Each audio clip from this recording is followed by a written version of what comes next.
کو مانو، لیکن ناٹ بیونڈ وہ جو سرکل ہے کتاب و سنت کا، اس سے باہر نہیں. لا طاعت لمخلوق فی معصیۃ الخالق، یہ آپ الجبرے کے فارمولے کے طور پر اپنے سامنے رکھیے.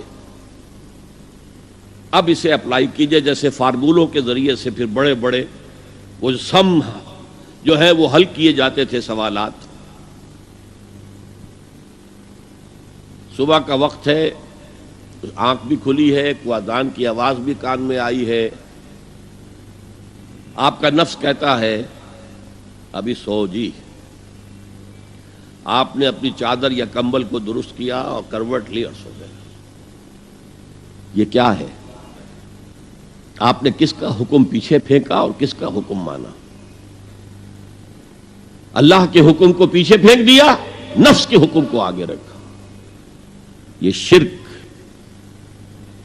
اس شرک کو جاننے والے بہت کم ہیں. مولانا روم نے خوب کہا تھا، نفس ما ہم کم ترس فرعون نیست لیکن ایراعون نیست. میرا نفس بھی فرعون سے کم نہیں ہے. فرعون نے کہا تھا نا الیس لی ملک مصر وہذہ الانہار تجری من تحتی، کیا اس ملک مصر کی حکومت میری نہیں ہے؟ اور سارا جو یہ آب پاشی کا نظام ہے، انہار کا نظام ہے، وہ میرے کنٹرول میں نہیں ہے؟ جس کا چاہوں موگا کھلا رکھوں، جس کا چاہوں بند کر دوں.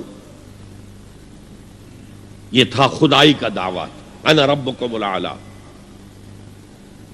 تو مولانا روم کہتے ہیں میرا نفس بھی اس سے کمتر نہیں ہے. وہ کہتا یہ جسم میرا ہے، اس پر میرا حکم چلے گا. میں نہیں جانتا کون اللہ کون رسول، کیا حرام کیا حلال. تو فرعون سے کم تو نہیں ہے میرا نفس.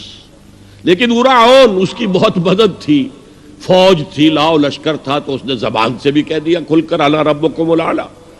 میں مسکین ہوں، غریب ہوں، میرے پاس کوئی طاقت نہیں ہے، میں زبان سے تو کچھ نہیں کہہ سکتا، اندر سے میرا نفس یہی کہتا ہے. یہ نفس کی حکومت قرآن کہتا ہے. میں حیران ہوتا ہوں، دو جگہ یہ مضمون آیا ہے. ارأیت من اتخذ الہہ ہواہ افانت تکون علیہ وکیلا. اے نبی تم نے دیکھا اس شخص کو، اس کے حال پر غور کیا جس نے اپنی خواہش نفس کو اپنا الہ بنا لیا ہے. اللہ اکبر. الہ، لا الہ الا اللہ. کلمہ توحید کا مرکزی لفظ یہاں آ رہا ہے. من اتخذ الہہ ہواہ، جس نے اپنی خواہش نفس کو اپنا معبود بنا لیا، الہ بنا لیا. افانت تکون علیہ وکیلا، کیا آپ ایسے شخص کی کوئی ذمہ داری لے سکتے ہیں؟ سود حرام ہوا کرے جی، حرام ورام، ہمارا دھندا جو ہے وہ آگے بڑھ نہیں سکتا. تو اللہ کے حکم کو پیچھے ڈالا، نفس کے تقاضے کو آگے رکھا. کون معبود ہے آپ کا؟ نام عبداللہ رکھیے، نام عبد الرحمن رکھیے، ہے عبد النفس، نفس کے بندے، نفس کے غلام. پوچھا گیا ایو الہجرت افضل ہو یا رسول اللہ، اے اللہ کے رسول بتائیے سب سے اعلیٰ ہجرت کون سی ہے، افضل؟ فرمایا ان تہجر ما کرہ ربک، ہر اس چیز کو چھوڑ دو جو تمہارے رب کو پسند نہیں. آج رات ہی سے آپ ہجرت شروع کر سکتے ہیں. جائزہ لیجئے کیا کیا چیزیں میری زندگی میں خلاف شریعت ہیں جو اللہ کو ناپسند ہے. فیصلہ کیجئے کہ آج کے بعد نہیں ہوگی. ہجرت شروع ہو گئی. افضل الہجرہ، سب سے افضل ہجرت شروع ہو گئی. المجاہد من جاہد نفسہ، جہاد تو یہاں سے شروع ہو گیا، اپنے نفس کے خلاف جہاد کرنا. صبح نفس نے کہا ابھی سو جاؤ، آپ نے نفس کی بات کو رد کیا، اپنا کمبل اٹھا کے پھینکا، اٹھے، وضو کیا، نماز کے لیے آپ مسجد چل دیے. آپ نے جہاد کیا نفس کے خلاف. یہ افضل الجہاد ہے. اور سب سے چوٹی اوپر یہ ہے کہ جب وہ حق و باطل کی جنگ ہو تو جان ہتھیلی پر رکھ کر میدان میں حاضر ہو جاؤ. افرأیت من اتخذ الہہ ہواہ افانت تکون علیہ وکیلا.